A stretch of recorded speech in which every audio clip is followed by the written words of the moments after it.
Rosendo Marín Díaz, actualmente colaboro con el senador Gerardo Fernández Noroña y aquí andamos. Creo que tiene unos antecedentes históricos muy importantes.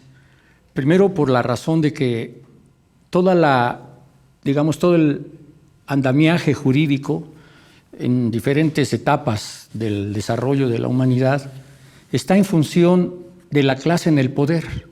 O sea, son los que determinan las reglas a las cuales se atienen todos. Evidentemente, esto ha ido transformándose, pero en México, por ejemplo, si tomamos en cuenta la época colonial, la época posterior a la independencia, obviamente la de la Reforma y la Revolución, nos encontraremos siempre que el pueblo mexicano ha estado desamparado en términos de que se le respeten sus derechos, ¿no?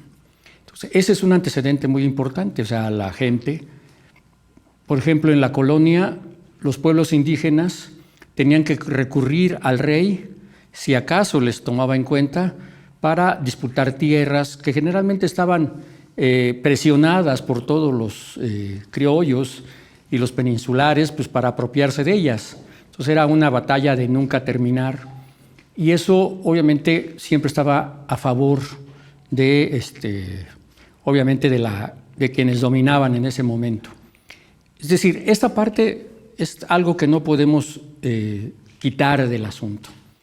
Ahora, en términos digamos ya de la modernidad o del Estado liberal en que nos encontramos después de la Constitución del 17, pues también se reflejaba el mismo fenómeno. Primero, Porfirio Díaz, que provoca precisamente la revolución, pero también en la Constitución del 17 aparece un fenómeno muy interesante. El primero es el que, por primera vez en una Constitución, se reflejan derechos sociales. No había en ese momento en ningún país de la Tierra que se señalaran derechos sociales como el asunto del trabajo, el asunto de la educación, el asunto de la propiedad nacional del artículo 27. Esto transformó todo.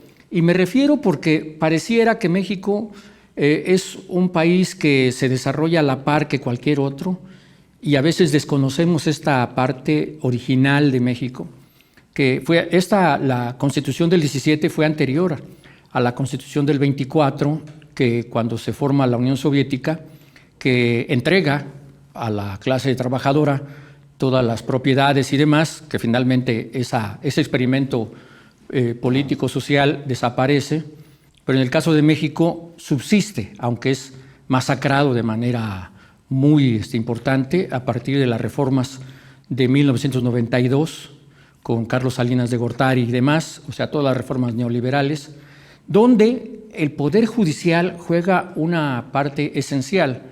Cuando se cambian todas estas reglas, la Constitución y demás, nunca hicieron alaraca a nadie, ¿no? De quitar pues de hecho, el outsourcing no es algo nuevo, se formaliza con Calderón, pero ese fenómeno existía desde hace mucho tiempo, simplemente que era solapado por las autoridades priistas y posteriormente panistas. Y hasta con Calderón fue que se formaliza pues, salarios precarios, trabajos sin pensiones, sin el salario mínimo incluso, ¿no? Siquiera. Entonces, esta parte no la podemos dejar de lado, porque digamos es la preocupación fundamental de cualquier sociedad que quiera realmente tener una constitución que represente a toda la sociedad. Y creo que este cambio que se está llevando a cabo ahora en el país con la reforma judicial se refiere también a eso. Ahora, por otro lado, muchos creen que es una ocurrencia o que muchos hablan de una venganza del presidente, ¿no? Pero la verdad es que no es cierto. Fíjate, hace 50 años yo pertenecí a un partido pequeñito que se llamaba el Partido Mexicano de los Trabajadores, que fundó un líder ferrocarrilero muy importante, Demetrio Vallejo Martínez, y el ingeniero Eberto Castillo, que fundaron este partido junto con Eduardo Valle y otros dirigentes del 68. Y cuando se funda este partido en 1974, en el artículo 3 de su programa político, señalan que el presidente no debe tener la atribución de designar a los ministros y por lo tanto se debe pugnar que tanto ministros, magistrados y jueces sean electos por el voto popular. Esa es una reminiscencia, una propuesta pues, de hace 50 años. De manera concreta, el de transformar el Poder Judicial a identificarlo más con el pueblo, ¿no? Porque ese señalamiento es algo novedoso, ciertamente.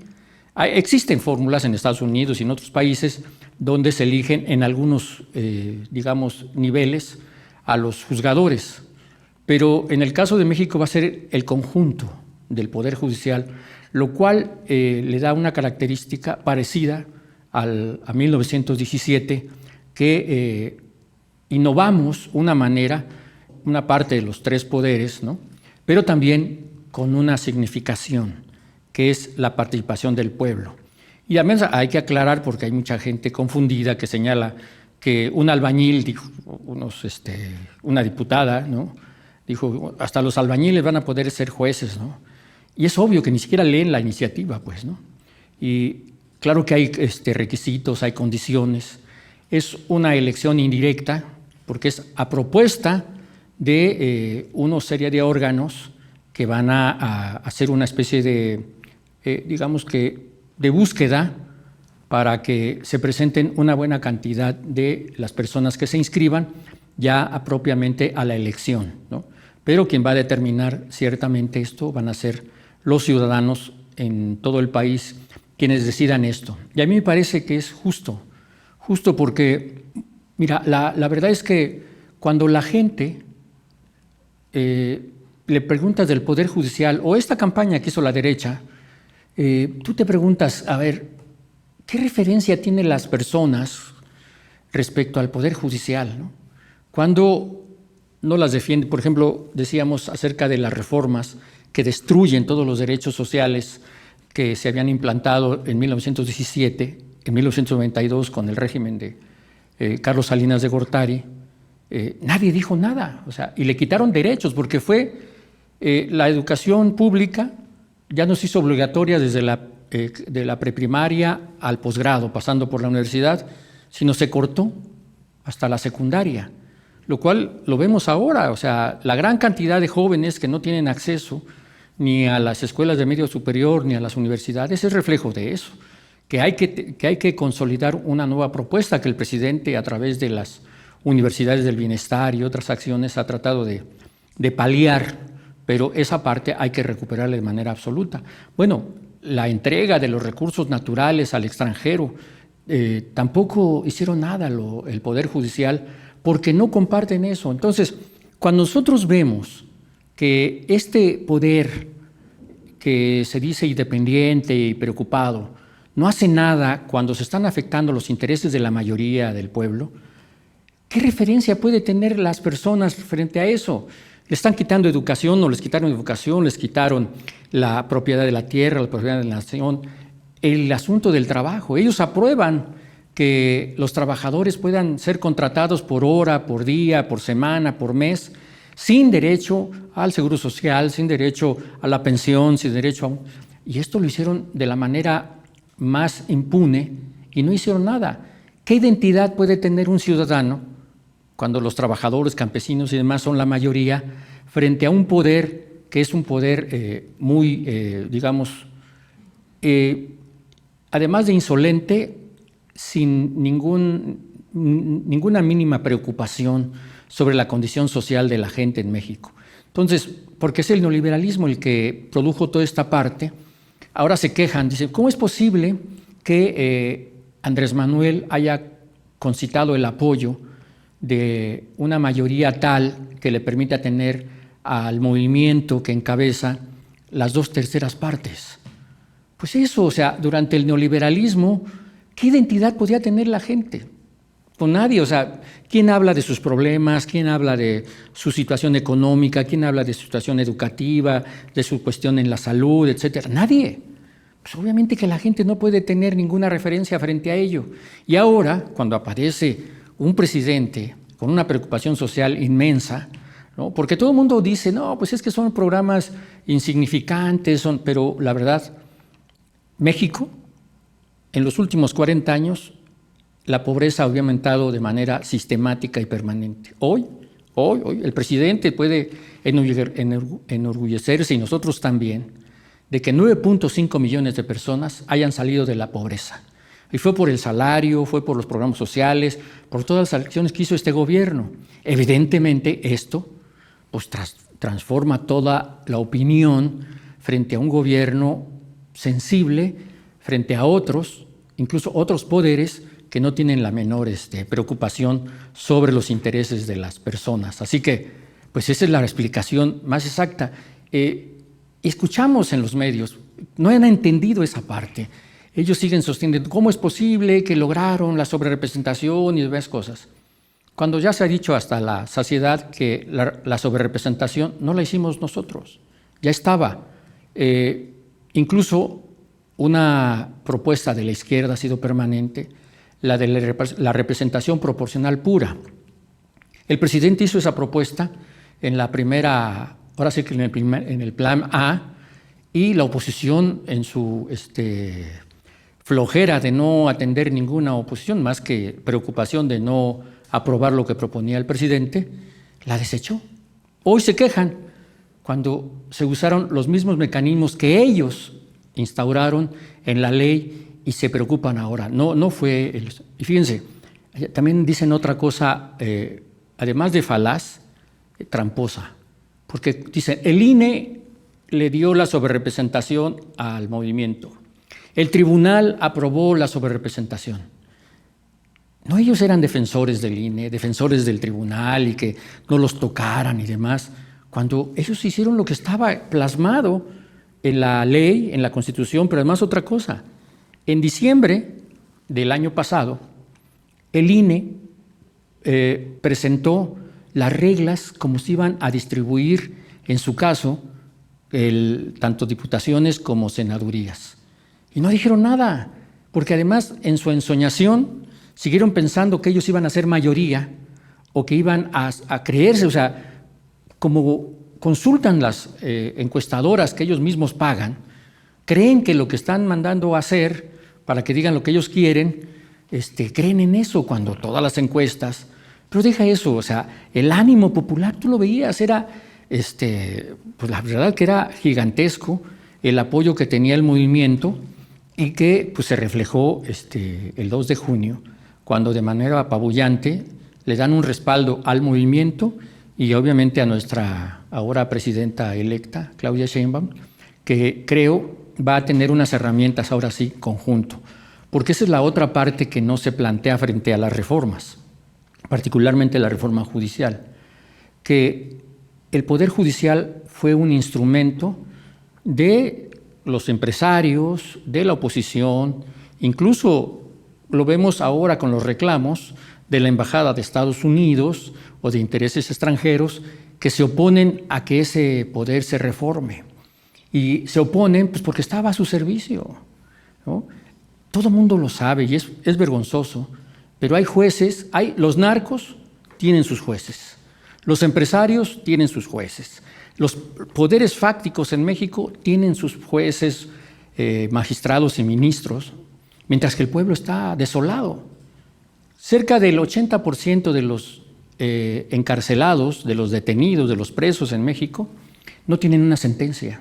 O sea, el Poder Judicial no ha hecho lo propio para liberar o sentenciar a quienes están en la cárcel. En México la cárcel es para los pobres, no se castiga a la pobreza, no se castiga a los delincuentes. Y ese es un reflejo también de por qué es necesario transformar este Poder Judicial para hacerlo. No han entendido que estamos viviendo la entrada a otro régimen, con un apoyo extraordinario de los ciudadanos a este cambio. Porque dicen, no, ¿dónde se firmó que se podía empujar el plan C? O sea, sobre advertencia no hay engaño. Nunca se dijo otra cosa más que si ganamos la mayoría, vamos a empujar la reforma de las leyes. Y si ganamos la mayoría calificada, vamos a empujar las reformas que no se pudieron hacer durante el sexenio del presidente López Obrador. Era claro, o sea, no engañamos a nadie, estamos llamando a votar por lo que está ocurriendo ahora. Así que en esa parte no tienen por qué llamarse a engaño. Lo que sí se puede señalar es, por ejemplo, Norma Piña, la ministra, presenta una propuesta el mismo día que se va a votar en el Senado la reforma judicial, que habla un poco de la insensibilidad y la falta de visión respecto a lo que está sucediendo. O sea, esto es imparable, no hay manera, no hay poder humano que impida que esa reforma se lleve a cabo.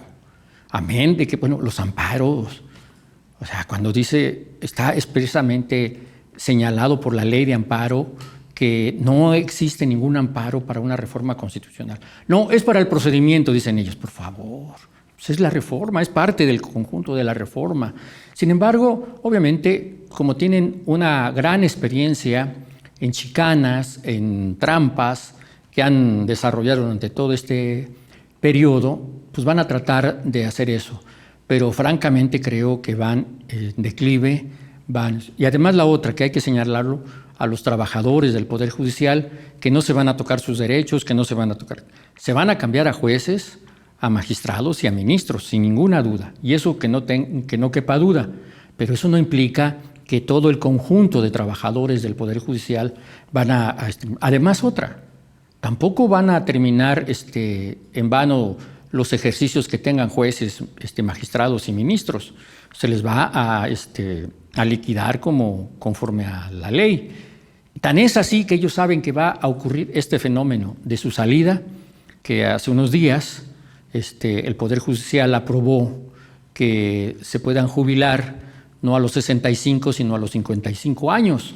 Esto te habla de lo que está ocurriendo. Debe haber sensatez entre la gente que ahora está encabezando el Poder Judicial para saber que es una reforma que no se va a parar, que no se va a negociar y que no va a haber mecanismos que la impidan. Ellos mismos se metieron a ese problema y ahora sería absurdo suponer que con todo el respaldo popular en los votos, en el electoral y además en las cámaras, vayamos a echar marcha atrás. O sea, esa es la otra. Yo no sé, yo la verdad estoy muy contento, junto con mucha gente, porque esto nos lo aplicaban a nosotros, con el FOBAPROA, con el aumento primero el IVA en 1979, cuando lo inventan, que lo ponen al 10%, y luego con Salinas, que lo aumentan del 10 al 15, ¿no? Y luego con Calderón, que lo aumentan del 15 al 16, y pues nos aplanaban, o sea, nos aplastaban de manera abrupta, sin ninguna consideración. No nos preguntaban, oigan, ¿ustedes están de acuerdo? No, en contra de el FOBAPROA, que ahora está de moda porque el presidente Zedillo ahora viene a representar francamente las cosas que hace la oposición son de risa, porque traer a Zedillo, ¿no? Los de Aguas Blancas, los de Chiapas, el FOBAPROA, etcétera, etcétera, la verdad es que están perdidos y no han logrado comprender que México está entrando a una etapa de una reforma muy grande porque tiene todo el respaldo popular, porque por primera vez, y eso hay que señalarlo y agradecerlo al presidente López Obrador, por primera vez en la cabeza del Estado está alguien que está pensando en la mayoría, en los más pobres, pero además otra cosa, porque luego se toman a mal estos señalamientos. El presidente no está en términos de vamos a favorecer a la mayor parte de la gente que la necesita a costa de lo que sea, ¿no? Está también poniendo caminos para que la inversión extranjera, la inversión interna, todos los mecanismos económicos favorezcan a generar riqueza, porque es la única manera de repartirla. No puede repartir pobreza, ¿no? Entonces, esa es una virtud que tiene el gobierno de López Obrador que no le toman en cuenta, no la reconocen, y eso es uno de los errores que tiene la oposición. Hay un presidente muy responsable, pues todas las reglas macroeconómicas las cumple al pie de la letra, pues veamos el peso. Después de todas las amenazas de que nos íbamos a caer y de que el peso está perdiendo y demás, ya se estabilizó y empieza a tener el mismo margen que tenía antes de las elecciones, ahora en la relación peso-dólar. ¿Qué significa esto? Pues que no es cierto que la reforma va a ocasionar esto, porque además creo que los que saben que esto va a ser mejor son los propios inversionistas extranjeros o nacionales, porque ellos sabían que ante el Poder Judicial es dinero. ¿Cuánto nos va a costar tener a favor una resolución de la Suprema Corte? Lo ponían en sus cuentas y ya estaba. Y de la nueva manera, pues va a haber una cuestión más abierta, más clara, y no creo que se les dañe ni a empresarios, ni al pueblo, ni a la gente. Tener un Poder Judicial perfectamente, digamos, acotado, señalado, no por los otros poderes, sino por la propia ciudadanía, los propios actores sociales, económicos, que van a tener la posibilidad de tener acceso a una justicia expedita, clara, ¿no? Y justa. Entonces, yo creo que ese es uno de los avances que vamos a tener en México. Y yo sí estoy, la verdad, muy emocionado porque es la generación de una propuesta que va a traer bien a México.